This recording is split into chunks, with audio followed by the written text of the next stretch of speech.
السلام علیکم۔ آج ہم سورۃ رعد کی آیت نمبر 24، 25 اور 26 آیت کا مطالعہ کریں گے۔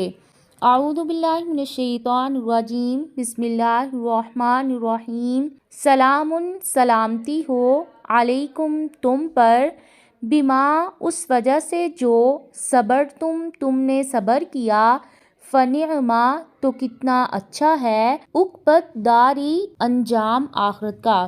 نبی کریم صلی اللہ علیہ وآلہ وسلم نے فرمایا، سب سے پہلے جنتی مساکین مہاجر ہوں گے جو دنیا کی لذتوں سے دور تھے، جو تکلیفوں میں مبتلا تھے اور جن کی امنگیں دلوں میں ہی رہ گئی تھیں۔ اللہ تعالیٰ فرشتوں کو حکم دیں گے کہ جاؤ انہیں مبارک دو۔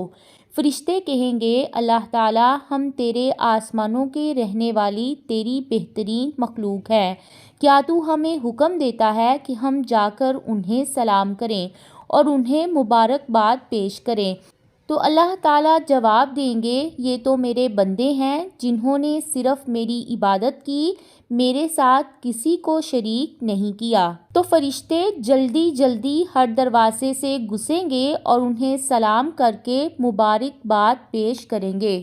والذین، اور وہ لوگ جو ینقضون توڑتے ہیں، عہد اللہ، اللہ تعالیٰ کے وعدے کو، من بعد میثاقہ، اس کے پختہ کرنے کے بعد، ویقطعون، اور وہ کاٹتے ہیں، ما اس کو جو، امرا حکم دیا، اللہ اللہ تعالیٰ نے، بھی جس کا، ان یہ کہ، یوصلا وہ جوڑا جائے، ویفسدون، اور وہ فساد کرتے ہیں، فی الارض زمین میں، اولئک یہی لوگ ہیں، لہم ان کے لیے، اللعنۃ لعنت ہے، ولہم اور ان کے لیے، سوء الدار برا گھر ہے۔ پچھلی آیت میں اہل ایمان کی صفات کا ذکر کیا تھا، اب اس آیت میں غیر اہل ایمان کی صفات اور ان کے انجام کو بیان کیا ہے۔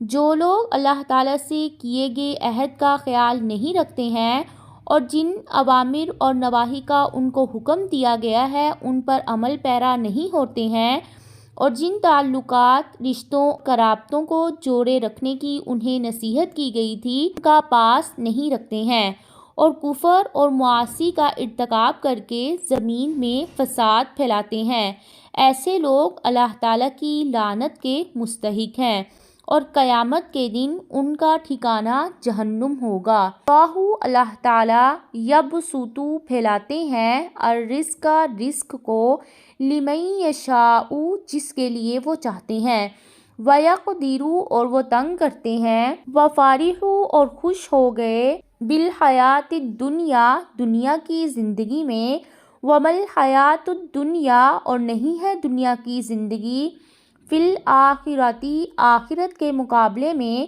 الا مگر، متاع ایک حقیر چیز۔ اللہ تعالیٰ اس بات پر قادر ہے کہ جس کی روزی کو چاہے کشادہ کریں اور جس کی روزی کو چاہے تنگ کریں۔ وہ اپنی حکمت کے مطابق جس کو صرف وہی جانتا ہے کہ کس کو زیادہ دینا ہے اور کس کو کم دینا ہے۔ رزق کی فراوانی اس بات کی دلیل نہیں ہوتی ہے کہ اللہ تعالیٰ اس سے خوش ہیں، اور کمی کا مطلب یہ نہیں ہوتا کہ اللہ تعالیٰ اس سے ناراض ہیں۔ کافروں کو دنیا پر ہی سہارا ہے، یہ آخرت سے غافل ہو گئے ہیں، سمجھنے لگے ہیں کہ یہاں رزق کی فراوانی حقیقی چیز ہے، حالانکہ یہ ایک مہلت ہے اور پتہ نہیں کہ یہ مہلت کب ختم ہو جائے۔ ایک روایت میں ہے کہ دنیا کی حیثیت آخرت کے مقابلے میں اس طرح ہے، جیسے کوئی شخص اپنی انگلی سمندر میں ڈال کر نکالے تو دیکھے کہ سمندر کے پانی کے مقابلے میں اس کی انگلی میں کتنا پانی آیا ہے۔